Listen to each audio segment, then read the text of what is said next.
fast, and then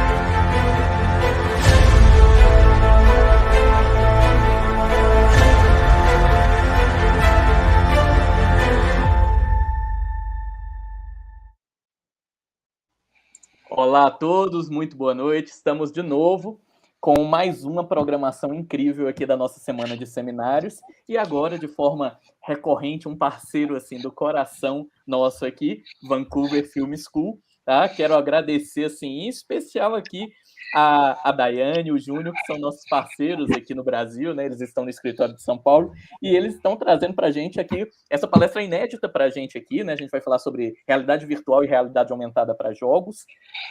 Bom, vocês observaram que no link, tá, na descrição desse vídeo, a gente tem um link para a versão que vai ter tradução simultânea. E eu quero apresentar aqui Daniel Lucena e o Paulo, tá, que vão fazer a tradução lá no outro link. Então, se alguém quiser acompanhar a palestra lá em português, pode ir para o outro link, tá? Então, quero deixar aqui os meus agradecimentos aqui aos meninos.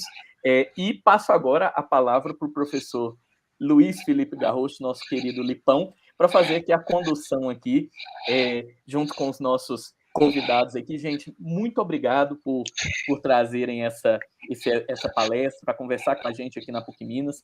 A Vancouver Film School é muito querida aqui, entre, né, é o sonho de todos os alunos, assim, sair da PUC, ir para a Vancouver Film School, depois trabalhar no Canadá. Então, sejam muito bem-vindos a essa casa de vocês. Lipão, você está com a palavra aí. All right. For those that are not Portuguese speaking people, Marquinhos was just saying thank you all for your presence here.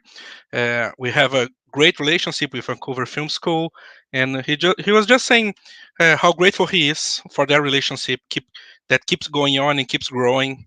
Like Diane says, that's almost 3 years now that we've been together doing these lives and having this relationship. We have a lot of students over there right now. So first of all, thank you all. Thank you, Diane. Thank you, Junior. And of course, thank you, Pushkar, for your presence here. And we're going to talk about VR and AR.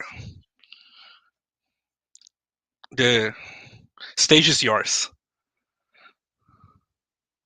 Thank you so much. Thanks for the introduction, and I'm very happy to be here. South America is the only continent I have never traveled to, so this is my first time virtually. Next time, hopefully, it'll be in person. So today we're going to talk about UX design for VR, AR, and particularly talking about games and experiences, because this is a huge field that is coming up and it's growing exponentially, really, really fast. So this is the focus today. And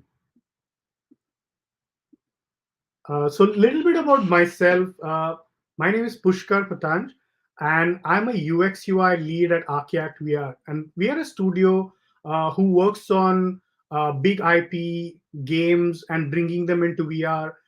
Currently, we recently worked on Doom 3 VR. It's a franchise. Pretty much everybody who's a gamer, even if you haven't played, knows about it. So recently we worked on Doom 3 VR that was released last year. And this year I am working on an undisclosed AAA sci-fi narrative game in VR. It's supposed to release next year, sometime mid-year or towards the end. Not still sure about the schedule yet.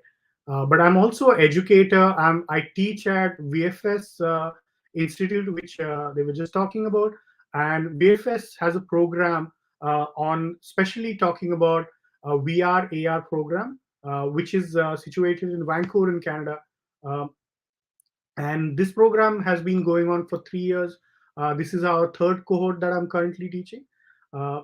And later, towards the end of the talk, Mary and Karina, who are from Vancouver Film School, will be talking about VRAR program a little bit. And I wasn't always. The last thing I want to talk about is I wasn't always working in VRAR, because that would be ridiculous. The field is just like about 4 or 5 years old. But for over last 20, I would say 2022, so 22 years, I have been working in various factions of design. So I started in advertising, then I did graphic design, then back into advertising, films, advertising, design, packaging. And for the last about, I would say, 5, 6 years, I have been involved heavily into VRAR, which are the emerging medias. Uh, so that's a little bit background about myself. And soon we're just gonna get into the UX and the part of it, the UI, which is a very interesting part. But before, just so people who are not the experts or not uninitiated, sometimes these terms can be confusing: UX, UI, VR, AR, interaction. So I'm just gonna take some time and break it down a little bit in detail, so everybody has a different idea. But I'm just want to talk about what my interpretation of UX and UI and VR and AR is. So here's a simple explanation. Uh, UX is a short form of user experience. UX is how the user, which is the player in case of a game, understands and experiences the story, how it makes them feel. So this is your game feel, this is your player feel. This is how when you feel when you're scrolling through Instagram. This is how you feel when you're looking at Facebook. This is how you when you look at Google. This is how when you an enemy beats you in a game, or you open a chest. How do you feel? That whole feel, and it goes hand in hand with game design. UX works very closely with game design to make that whole feeling interesting. And that is the overarching term which we're going to talk about today: user experience, or UX. Uh, and it also talks about how comfortable and intuitive the game feels. Like, is it easy to understand? Sometimes we play games which are really really hard to understand. It's like, what am I doing here? What am I doing here as a player? Am I supposed to save something, or someone supposed to save me? Should I collect this thing or not? So user experience is supposed to make all these things clearer and easier to understand for the player. Uh, And as we're talking about user experience, a UI, or the user interface is how the player interacts with the game, uh, is part of the user experience. So UI is a part of UX because it affects the overall experience. So overall experience is the user experience, and user interface is a way we get it done, like a smaller part. So just to make it clear, I have, going from the same analogy of if the UX is the skeleton or the bones inside an experience, UI is the shell. What do we see? So user interface is how a user interacts with the game, and how a particular information is shared. Like, do I have armor? Do I have to get health packs? Or do I am I as a player, am I dying or am I winning? These kind of things are uh, shown through user interface. And these are little things: when you click on something in Candy Crush and it makes that little sound and it makes you feel really good. uh, how it makes you feel is user experience, but what exactly you're tapping in is the user interface, or the UI. Uh, so here we put together both parts: the UI uh, on the right side and UX on the left side. And if you look at, they're same, they're the same object. Like, you as a human, you have a skeleton and you have a body. Uh, so as UX and UI, they're closely linked, but there are many parts that make up UI, and there are, in a bigger studio, say for example like EA or Ubisoft, these are huge separate fields, uh, and they do talk to each other, but they have many departments involved. And for example, just for example, a UX include interaction design. You might do wireframes, make some prototype, do user research, storytelling, and the list goes on and on. But when it comes to UI, this is traditionally has been the visual design, how the game looks, or if recently it's also been how the game sounds, like the chimes that make you feel that you accomplished something, or when you do something in error in Windows, it tells you, you're not supposed to do that. So that error sound is also part of UI. Layout, colors, typography, motion design, sound, and another long list goes on and on when we talk about UI. So if you get anything out of this talk, just remember this, that UX and UI are two sides of the same coin. They cannot exist without each other. But traditionally, UX is done before UI, because if you start UI before, it almost always is wrong or misleading. So that's UX and UI. Just taking a quick sip of water here. Uh, Now we're getting into the other part of the conversation, which is VR and AR. But VR and AR are not independent, they're closely linked. They fall into a category which we broadly call immersive media. And immersive media is something, uh, as just says on the tin, uh, is something, a media that you get immersed into. And some people ask the question that when I watch a movie in a theater and it's a 4D experience, I do feel like I'm immersed in it. That is true, but VR and AR actually put you there, or you're part of that world. And when you look at immersive media, it's a broad category. VR and AR are just things we are talking about uh, a lot in conversations like metaverse and VR and AR. These things are being talked about a lot, so you will probably hear them a lot. But mixed reality, which includes physical interactions and virtual interaction, is a broader term, or XR is also, it's known that extended reality. Uh, so when we talk about immersive media, this is an umbrella term. So think about VR as like a Oculus Quest, like I don't know, I hope I don't break something here, but this headset is VR, and AR is something we don't have headsets yet, but we have on the phone. So just so we kind of show that there's virtual reality or VR, and there's augmented reality, that is AR. And the difference between them is uh, VR shows you, VR transports the user into a new world. So this might be a fantasy world. In case of the game that I worked on recently, Doom, you are transported as a player to the planet Mars, where all this action happens. But augmented reality is something that is part of your world. So for example, I could be sitting here and there could be floating screens here, there could be things attacking me, but it's all happening in my real or IRL environment. So it adds a digital layer, kind of the word that says augmented. It augments the real world, uh, adding a digital layer to our world to enhance the experience. And just as examples, sorry, I clicked on something wrong. Uh, just as experiences go, uh, like I was showing, a good example of VR would be Oculus Quest or Oculus Rift, or there are so many other headsets that are recently coming, HTC Vive, these kind of headsets. But augmented reality, we do have it on the phones really well now. It works on iPhone, iOS, it works on Android really well. Uh, but a head mounted displays is what we are working towards. And a good example of this would be HoloLens, which is from Microsoft. And another example would be Magic Leap, which is from Magic Leap Corporation.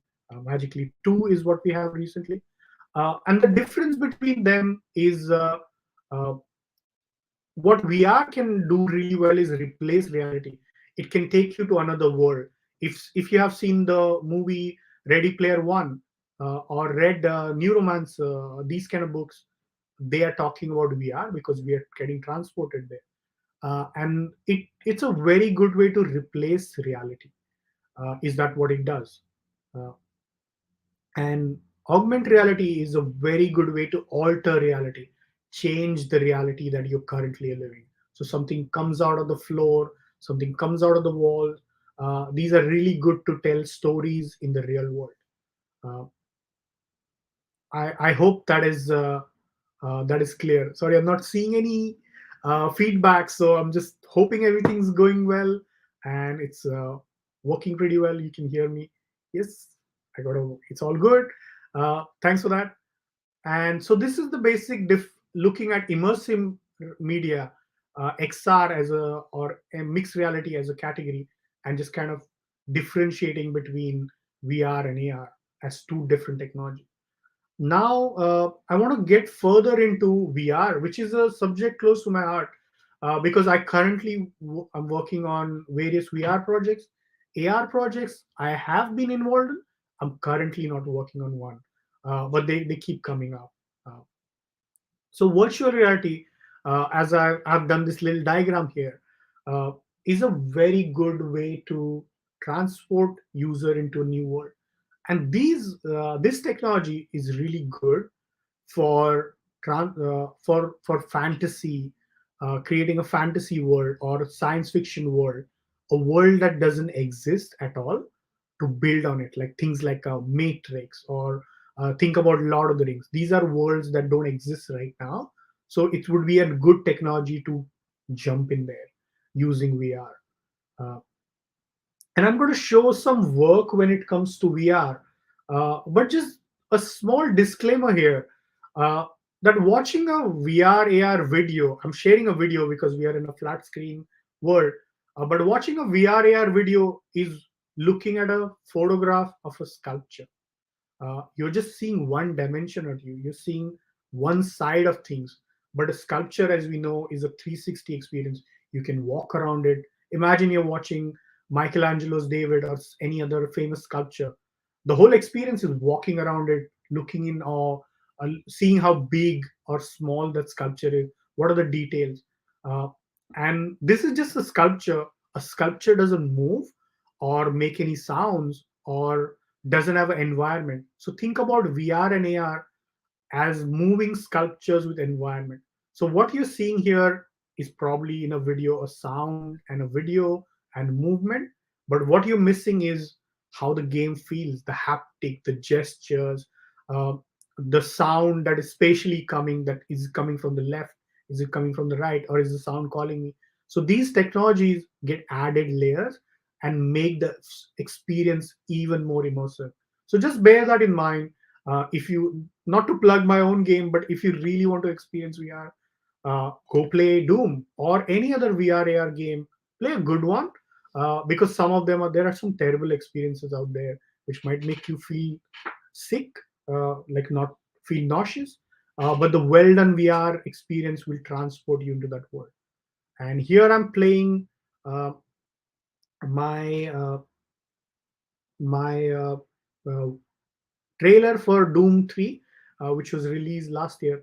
Hopefully, the sound is working because sound, as you know, is more than half the magic in horror games. So here's the game, playing the trailer now. Hope the sound is working.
Oh, sorry, for some part of it, the sound wasn't working.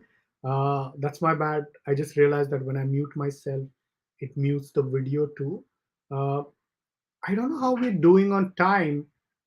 Maybe I can play that again, or it should be fine. Uh, yeah. Uh, so I'm gonna share the link later. Watch the trailer. Hopefully, it makes you feel excited about VR in general and Doom, the game we made. Uh, so moving on, hope you had understood some type of experience, uh, that how impactful this can be as a horror game when you're fighting these monsters uh, in VR, and when you're out there, you're part of it. The monsters like right there, because when we're playing any game on screen, you can always move away from the screen, like far away, and you're away from it, or you can shut the laptop or the screen or run away into another room. But in VR, you don't have that option. When the kaka demon just comes at you and hits you with his gun in the face, that feeling is very real. You get a lot of jump scare. We made sure that we added some of them. uh, so there are some key fundamentals. Like obviously, this talk is too short to get into all the things that make a VR experience a great VR experience. But here I'm talking about a few key fundamentals that we include as part of the designing the experience. And the first and the foremost is something that is known as presence. And here, yeah, I love that GIF. It's such a great uh, GIF which talks about presence. But this is a great way to illustrate that presence is a feeling that makes you feel that you're physically there. Like it takes you out of that environment. And mind is such a powerful thing. It can actually make you feel that you're there. And movies do this really well. But here in this GIF, uh, you can see that this person, this girl, while she's playing VR, she feels like she's there. The horror is real. She's actually scared. She kind of threw the headset. Uh, this is not really good because she's probably broke that really good equipment. But what I want to illustrate here is that uh, it allows you as a experience, presence as a feeling in VR allows you for the first time to feel another realm, another reality. uh, and this is one of the key things we try to make sure. So everything we design in the game is working towards this. We want to create a feeling of presence, and sometimes it works. And just as an example, uh, this is a review we got on our game Doom. uh, I won't let you bother read the whole thing, but here's something that is highlighted, and it made me feel really good. It made the whole studio feel really proud, that this person's talking about Doom, that you can see that the game is old. It's not as current because Doom is like a 10-year-old, 15-year-old game. But this one line which this person wrote is, there is something there is something about being so immersed in virtual reality that it's hard to explain. I felt like I was there. And this statement, I felt like I was there, in double quotes, is what we're going for. We want to create that feeling of presence.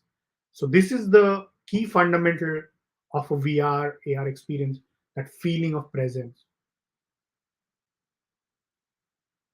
Uh, the next one I want to talk about, that goes hand in hand with presence, is immersion. And immersion is part of the player. Uh, Immersion is a thing that makes player part of the story. There's something feeling like I was there. So this is a kind of a thing that made the player feel real. And this another GIF, which I love GIFs, by the way, if you probably not noticed that yet. This person is so immersed. They're probably playing uh, Ricky's plank adventure, where you get to stand on this plank and look at the world down. It's kind of a scary experience if you're not into heights. But this experience is so real. This person is immersed. They forgot that they're in VR and they started walking around the room as if so. So this equipment, that big headset on your head, stops being a thing that you don't realize. It's just like glasses. Like after a while, when I'm wearing these glasses, I stopped realizing that I'm wearing glasses. So think of VR headset as just another device that you put on your head. So like this person, uh, they're completely immersed, and this is the kind of user or the player we want in VR. Like we want them to get completely immersed. We want to create that experience that makes them feel that they're part of something, that the world we create. So here you're gonna hear about Doom quite a bit because that was the latest. It's still on my mind. Uh, but here are some examples uh, talking about presence and immersion. We want to use UI or user interface also that feels like part of the game. So here uh, in Doom, for those of you who are fans, you know this super shotgun is a very iconic weapon. Uh, it it's the UI here, the user interface is how the weapon looks, how the weapon sounds. Does it vibrate when I shoot something? Does it feel powerful? We cannot simulate weight in VR yet, but when the sound comes through sound and haptic and the vibration, do I feel like it's a heavy weapon? So these are feelings we can simulate, uh, and UX is how the player feels and how the game makes the player feel. So, in case of Doom, Doom is a fantasy of being the character Doom Slayer, uh, who's the ultimate fighter, saving not just one or two people, he's saving the entire humanity. Video games, right? He's saving everybody who lives, all of us. And everything a player experience in the game is building on that fantasy that you make.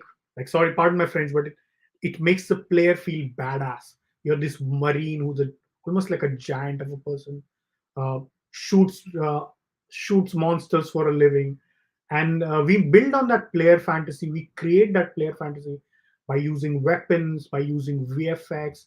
We use sound, we use haptics, we use the world, we use environment. Basically, every tool that is available to us. And one of the ways that we do this is using UI, but there's a slightly different approach that we use for creating UI, and that is known as diegetic UI. And diegetic basically it's a very old term. It comes from Greek theater, so it's as old as the hills. So basically, diegetic means that something that is part of the world, so something that belongs in the world. So in this case, you're a player living on Mars. So everything feels like it's part of the world. The gun, and if you can see how many bullets you have left is on the gun itself. Uh, but there are some other tricks that we did because in the old Doom, if you remember this screenshot, this was the classic Doom. Kind of changed the way games were made, and there was a lot of UI here at the bottom. I don't know. Sorry, maybe the screen is too small, but we wanted to take all this information and tell that to the player. So the way we did it is we created a device, a wearable device. We just call it Doom or Doom Slayer's watch, and it kind of shows you how much health you have remaining, how much armor you have remaining. So basically, we took all these things from here, put them on the player watch, kind of like how we use an Apple Watch or a Galaxy Android watch. So it just kind of makes so when you're playing the game, you just glance at it, you shot a thing, you glance at it, you feel really cool, and at the same time you're getting all the information, but you're still on Mars. We don't have floating UI. That kind of seems unnatural. So that's why we created this device. And that's why we use Diegetic UI. That is the user interface that is part of player's world. Again, going back to those two fundamentals we talked about, immersion and presence, and they go hand in hand to create this amazing experience. So I hope you all enjoyed that VR fundamentals and some into the UX and the journey that we take.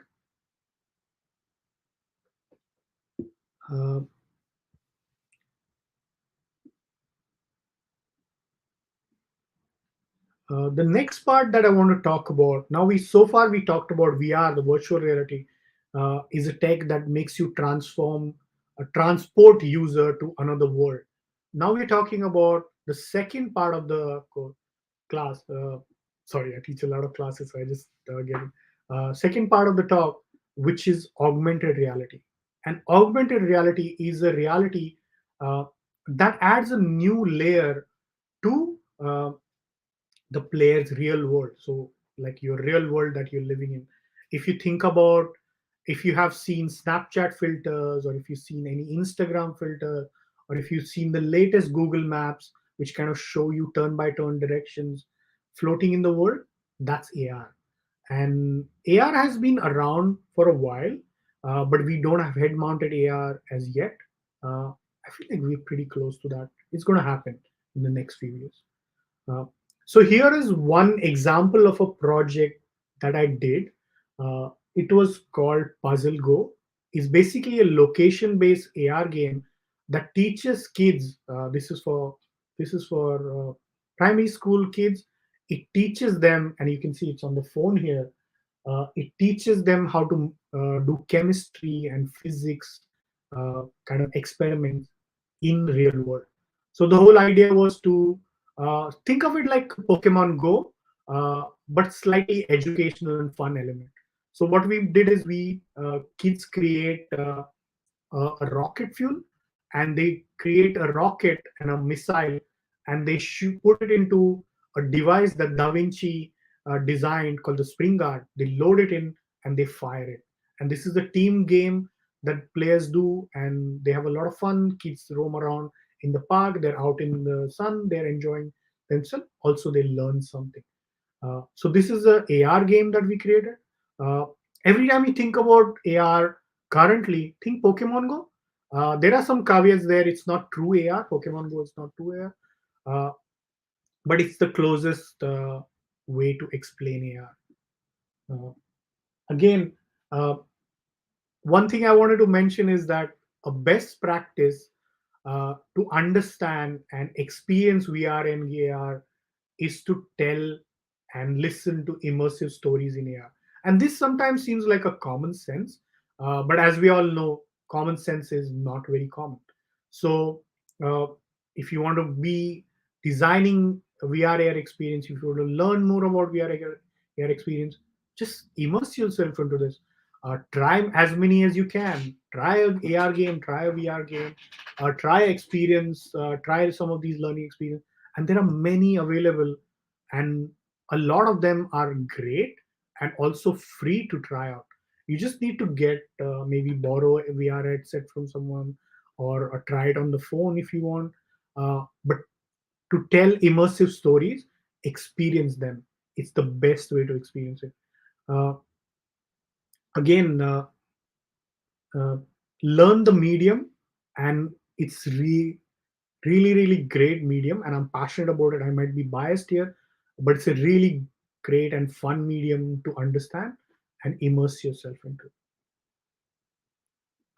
uh, the next part I'm going to talk about is a few, like we won't get into too much detail on this because, as you know, this is only an hour. We There are some other best practices, and this is a list of them.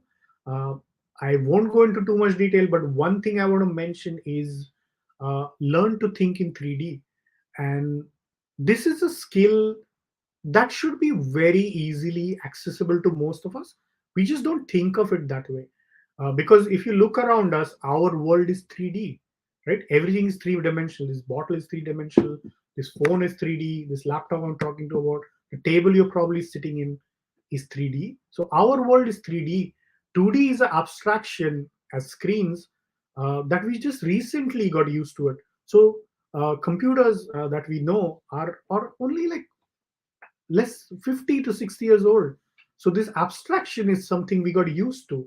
uh, so it's very easy to teach players or users to use 3D products than it is to teach them how to use screen based products, because it just comes naturally to us. We as humans are 3D creatures. We understand our 3D world. Just think about it. uh, just remember the time you used a stylus or an Apple Pencil first time. It was so easy to use, right? Why was that so easy? Because you're already used to writing on a paper and pen. What it did is removed layers of abstraction of using a mouse, typing on a keyboard, a monitor. All you have to do is take the tablet, start drawing it. So AR VR devices are just doing the same thing. They're removing layers of abstraction. So start thinking in 3D. This is why you will see a lot of VR AR designers. They come from architecture background or they come from product design background, such as myself, because we are used to the 3D world. We are used to designing for 3 dimensions. If you are a graphic designer who exclusively works in 2D environment, it takes a little bit longer, but it's not rocket science. If I can do it, pretty much anybody can. The next part I briefly want to cover is the process of how we make a VR AR product. And a lot of these things, how we make a VR AR product, are very similar to how you probably manage your class projects or how you create build a house. It's pretty similar to that. But here I'm just showing a project, a short project. This is not Doom, which took a year, more than a year to build with huge team.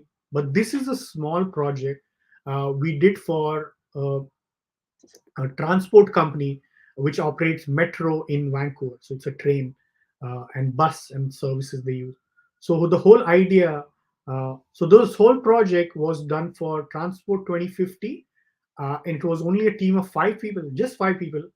It was made for Oculus Quest 2, and the duration was about 4 months, with maybe 2 months of testing. So just to start with, we were given a task, and this was the brief. The brief was simply to share the vision of future of transport for Transport 2050 exhibition in virtual reality. So what we want to show is like how is the transport in Vancouver, the city I live in, going to look in the year 2050? What is that future concept? So this was one of the favorite project because it was simple, it was time bound, uh, but we got to work in VR and we got to show our vision of Vancouver. So as usual, it started with this one line brief. Then we created something we call a one pager, which basically breaks down the user audience uh, into what are the competitive advantages, what are the motives, why are we doing this, what are the problems we might face, what are the fears that user might have, what is the unique value proposition. So these kind of things we put down in a one pager format. So this is a template that I usually use with all my projects with my students. And then we did some design. So basically this was showing the data that I got from client. Because I'm a UX designer, this is what I start with. I created a persona, which is basically this person, a fictitious person called Sandy Chow, who lives in Vancouver and takes the metro twice. And this is another persona, a fake persona, based on the interviews we did around people who take the metro. Uh, this is Roger Reed. He's 46-year-old. He's a business owner. He mostly owner. He mostly drives, but sometimes he takes the metro. But he takes the ferry often. So Transport 2050 was looking at transportation from buses, metro, train, SkyTrain as we call it here, and the ferry, which goes between all the islands. Vancouver is surrounded by many beautiful islands, and there's a ferry service which goes to all these beautiful islands. So it was part of that. And here I'm showing all the interactions that we did. And in the next slide, I go into slightly detail. So this is the top line view of, as you see, we are working with new users and the experience starts even before the user puts on the headset because they're already in the mindset. We start scene one, we go to scene two, they do interactions. So this is like, think of your storyboard. And the next step would be the storyboard. But as simply a user flow will get, we have two key people. One is the user who's going to put on the headset and see all these things. And there's another person who's the attendant who's kind of monitoring the situation, making sure everything works well. And then they are supported by a supervisor and a tech support, which would be us uh, from the Archaea team. So the next thing we did was a rough storyboard, just like we do for when we're shooting a film. Right? So we showed this is what the user the character in the game or the experience starts, they wake up and they take two routes. So just like a game, we have a branching narratives. We can take two journeys to the same destination. So this person has to go to meet a friend in the park, and when they go, either they can take the SkyTrain or they can drive an autonomous car, because we thought that in 50 years we will have autonomous cars. But as soon as they go to the park, they get a scooter. Like you've been seeing all these scooters around, Ninebot and Segway, these kind of scooters they're taking. So player could take either this route or they could take the bottom route. So this is the quick route if you're in a hurry, and this is the scenic route if you want to spend time and look at beautiful Vancouver. But what we don't, we cheat a little bit right here, because we are just a team of 5 people and we have 4 months to do this thing. So actually, these three frames and these three frames are the same, but the player doesn't know because they take two branching narratives. So this is how we sometimes do in games, right? Like the player feels they have a choice, but it's a limited choice, and this is a good way to do things economically. Uh, to show a little bit more in detail, this is the storyboard, just like your storyboard. And me, because we didn't have artists working on this, me and my uh, environment artist, we did this storyboard. As you can see, these are our terrible drawings. But the whole thing was going to be done in 3D anyways, so it was fine. This is how, by the way, we shared this with the client, and this is the stage when we get paid like half the fees we get advance. So we share a concept and we share a storyboard, and that's how you usually get paid at a halfway mark. Uh, and after that, we showed a gray box, and I showed my user interface. So this was done in a game engine called Unity, which is what we work in. We also teach that in VFS, the course where I teach. So we did the gray box, and this is, they wanted to see, the client wanted to see how the buildings in the future are going to look in Vancouver. So we made a few, how's the neighborhood going to look like, what are the people going to look like, what will the metro look like.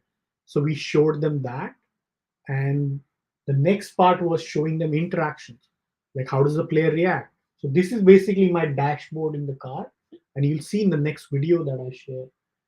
These are interactions. So you can move the seat, you can move it up and down when you're going in the electric car. And the next step we shared is a vertical slice.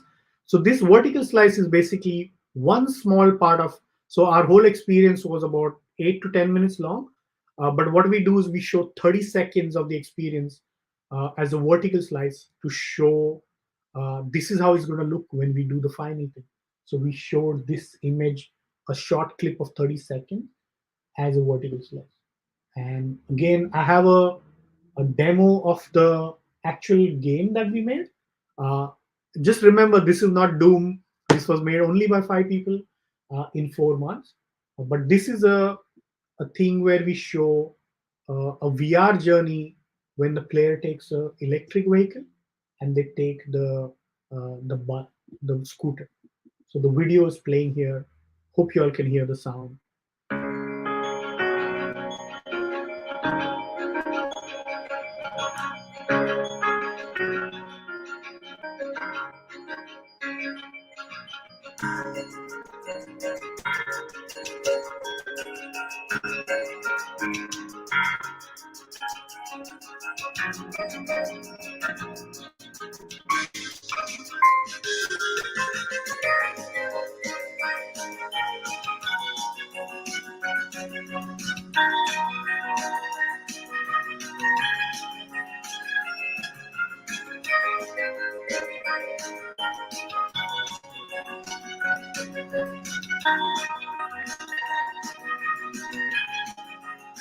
This is the part where user can make a choice and they can pick the vehicle they want to use.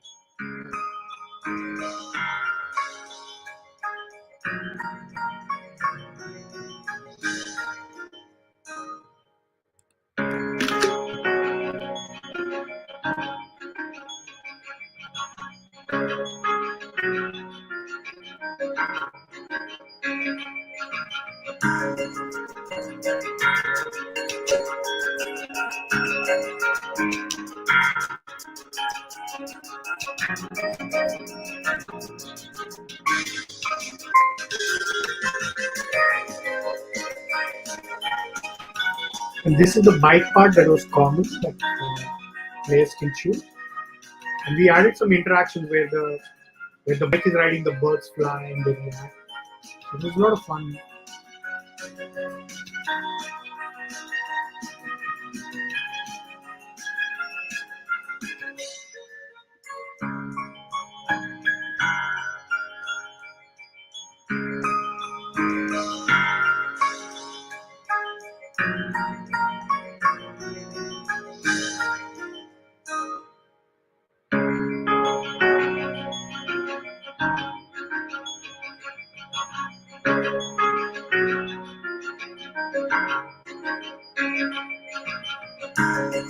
So this is the birds react when you go there.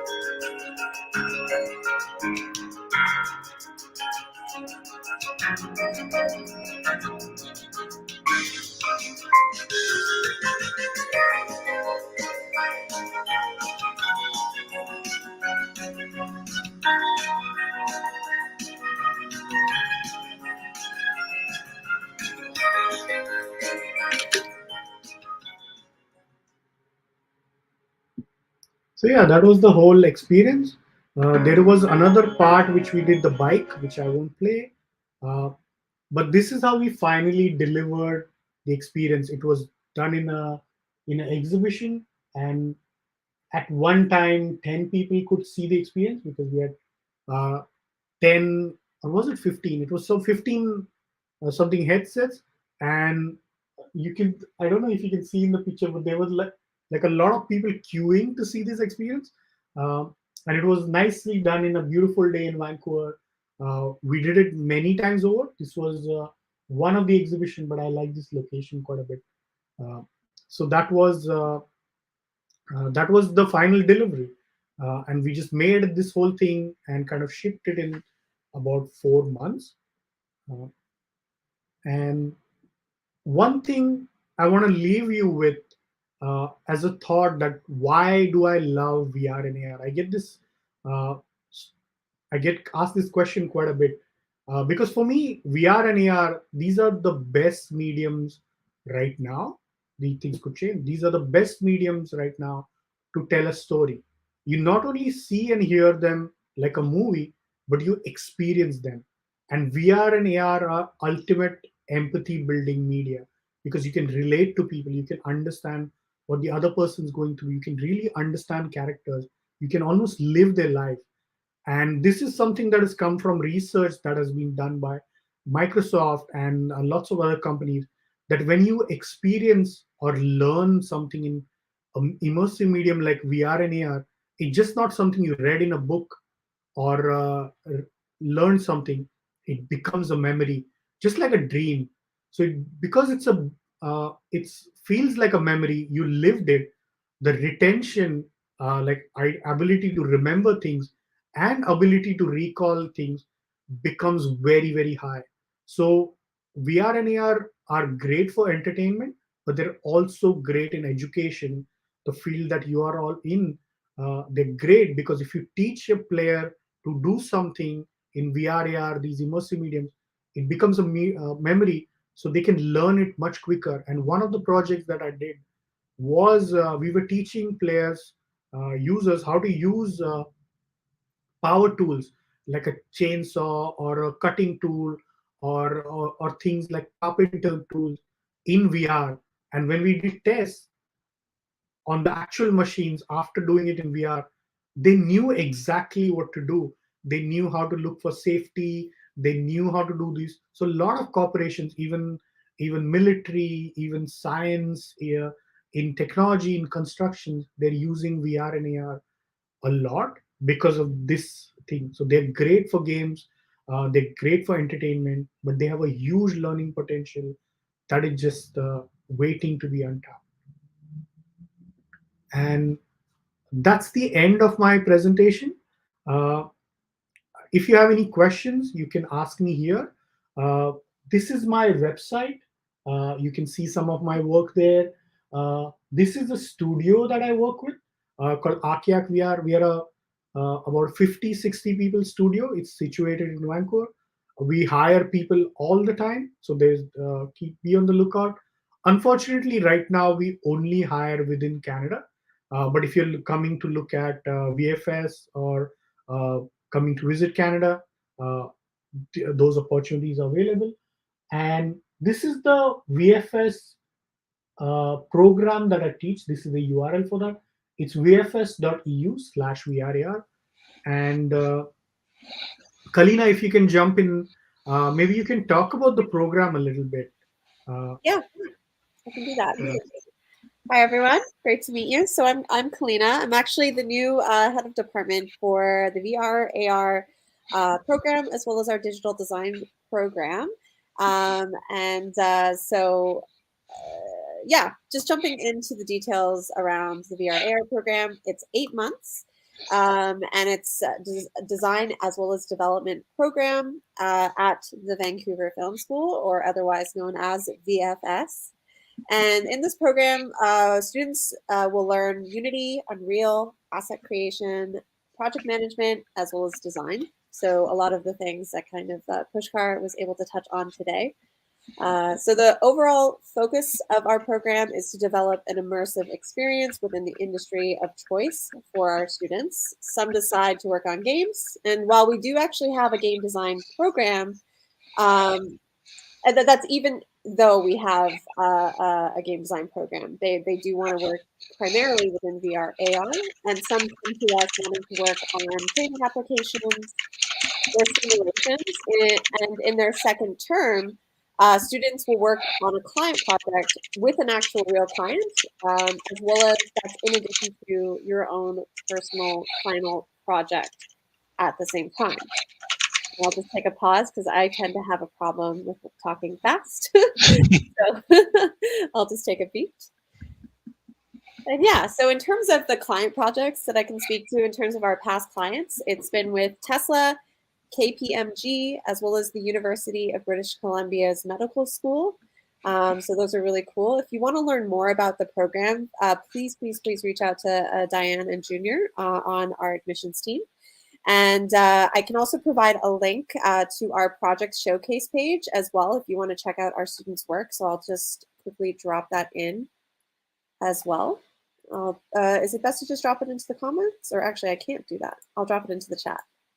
And that can be shared out, I think. Oh, I hope that went through.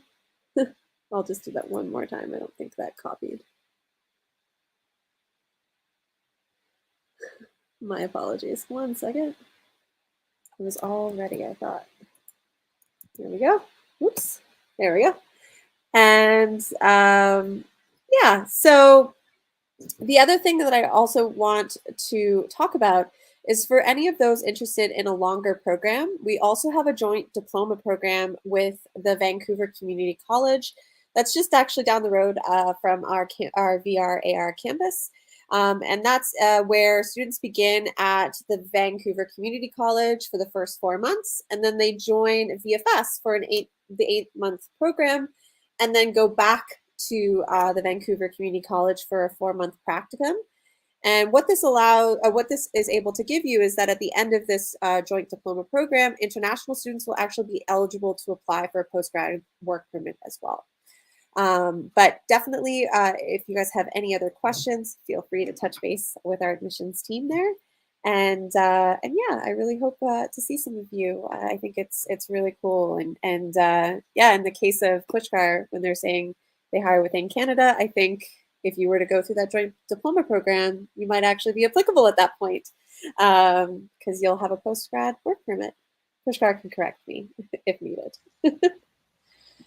Yeah, so I did not study at VFS, but Kalina and me studied at a master's program.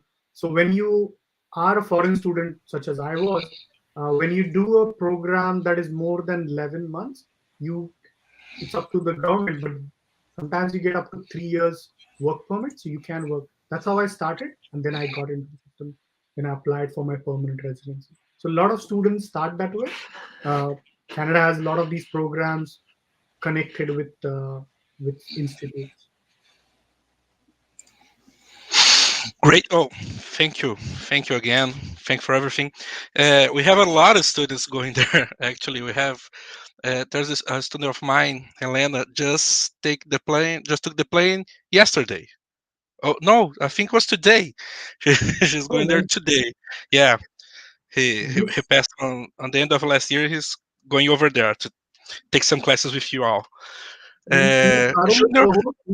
We have 2 Brazilian students. Oh, great! Yeah, right now. Yeah. They're studying with us. Yeah, we're getting more and more entangled over these aspects of life. Julie, you want to say something? Oh, hello everyone. So just thank you to Pushkar and thank you to Kalina. It's a very special for us here in Brazil.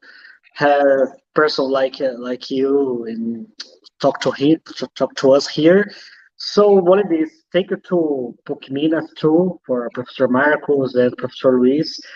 Thank you very much. And so it's one amazing class and an amazing course it is. It's very incredible. I want to do this course one day.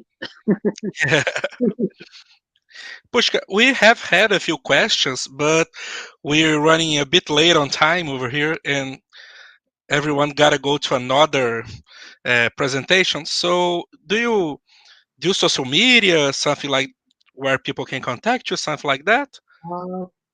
I can share my email or I don't know. Yeah, if you Yeah. can, that would be great. We have a few quite engaged people over there asking about VR in education and stuff like that. Yeah. What we can do is Kalina and I, we can put our emails here, and if you have any questions regarding the program or something that I was talking about, we can just share them. Let me just find my email. I'll be pasting over there to them.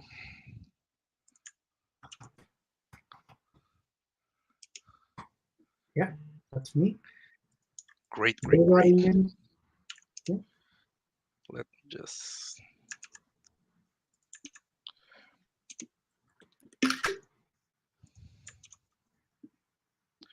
Thank you again. Thank you for a great presentation. And thank you again, VFS, for this continuous relationship with us. Hoping for a few more talks like that. And someday, I don't know, maybe see one of our students doing presentations for us from over there. Yeah, absolutely. We were looking forward to everybody coming. Cool. Thank you so much for having us. Yeah, thanks so much. See you. Goodbye. Bye. Pessoal, muito obrigado a todo mundo que veio. Vocês podem ver aí, né, os e-mails de todo mundo, todas as coisas. As listas de presença já estão aí e vamos direto para a próxima, ok? Um abraço a todos e até mais.